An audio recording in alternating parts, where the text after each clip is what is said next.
One of the most important factors when it comes to investing is to ensure you have an emergency fund set up for those times when things just don't go as planned. For brand new investors, this is something you want to learn about and utilize as part of your investing strategy. For the seasoned investors, this is a topic worth revisiting, as some of you have perhaps set one up back in the day, but have since ignored it completely, and as a result, it is not the safety net it once was.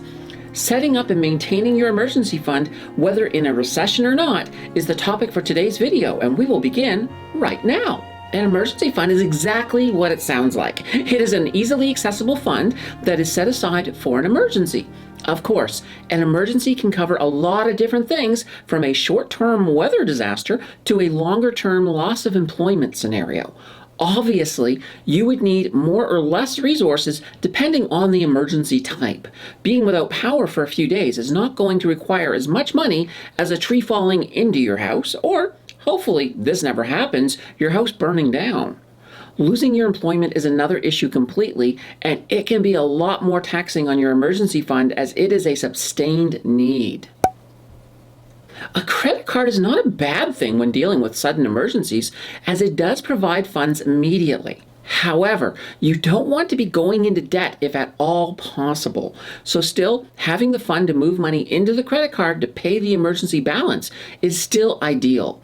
If you do not have an emergency fund and have to survive on a credit card for a longer time frame, such as in the loss of employment, you can be looking at creating a lot of interest on your misery, and that is not something you really want to do. Obviously, if you have no choice, you may have to. When it comes to cashing in on your investments, that is absolutely true, and in some cases that may be better than going deeper into credit card debt. However, if your emergency occurs during a market slump or even as a recession looms, that strategy can create some realized losses in your portfolio and overall could result in a greater loss than the interest on your credit cards. Math never lies. I think we have established that an emergency fund is the best way to create a safety net for your finances. So how big does it need to be? That answer will be different for every one of you. It is not just a keep $2,000 stored away for a rainy day sort of strategy. In fact, it is a fund that will change and evolve over time to reflect your current expenses, inflation, as well as your comfort level on the time scale of recovery. To begin, you need to know how much money you need to survive for you and your family per month without all the frills. In an emergency situation, you are not going to Starbucks. So, once you know how much money you need to meet your basic food and bills, costs, including rent, mortgage, food, general bills for a month, you want to ensure your emergency fund has twice that so that it will protect you for 2 full months. So, if your family needs $3,000 a month to survive, you need an emergency fund with $6,000 in it. 2 months is the very basic amount of time you are covered for, and in fact, it is better to work your way up to a bigger safety net. A friend of the channel, Nate Palmatier, has set a goal in 2022 to get his family's emergency fund up to a full 12 months. He has a huge family with 10 kids, so that is not a meager undertaking to say the least. I will drop a link below to Nate's channel so you can keep track of how he is doing with that goal. I know I'm watching because I want to be one of the first to congratulate him when he reaches it. Yes, sometimes it can be very difficult to come up with the initial seed money to get your emergency fund off the ground. If you are beginning a brand new emergency fund, and in that case, you want to work in as much as you can spare in your budget to start building it up. A lot of financial educators will even go as far as saying, get at least $2,000 into that emergency fund before you even begin to invest.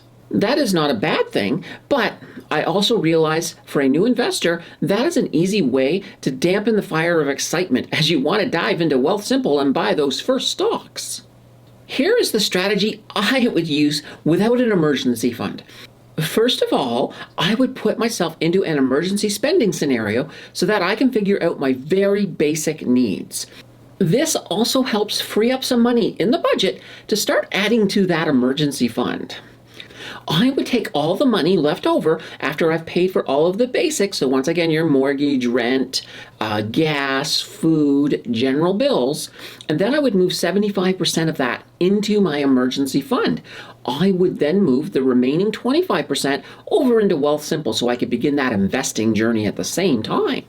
So if I had $1,000 after expenses, and I now know I need $3,000 per month to meet all of my bills, that means after 1 month, I have $250 in my Wealthsimple, and I have moved the other $750 into my emergency fund. So if we move ahead 3 months, I now have $750 in Wealthsimple, and maybe a little higher because it's probably grown because I've made some good investments. And I've also got $2,250 in my emergency fund. I would maintain this 75% going into my emergency fund until I reach that 2-month expense goal. And in this case, it would take about 8 months to get that.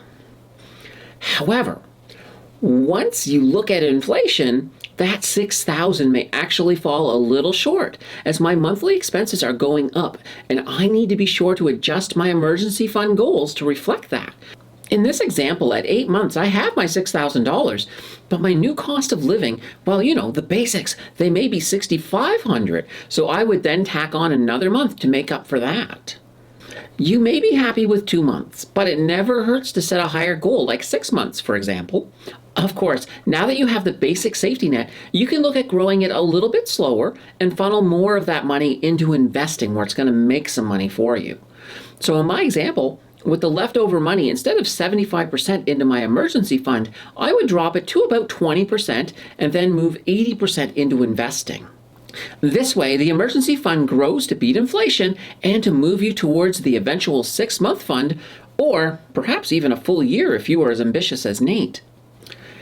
Even once you reach that 6-month goal, just be sure to, at the very least, check in on your monthly expenses and add as necessary to keep up with inflation. In my case, I would be inclined to just drop that fund down to 10%, as that will cover inflation and keep growing it a wee bit each month.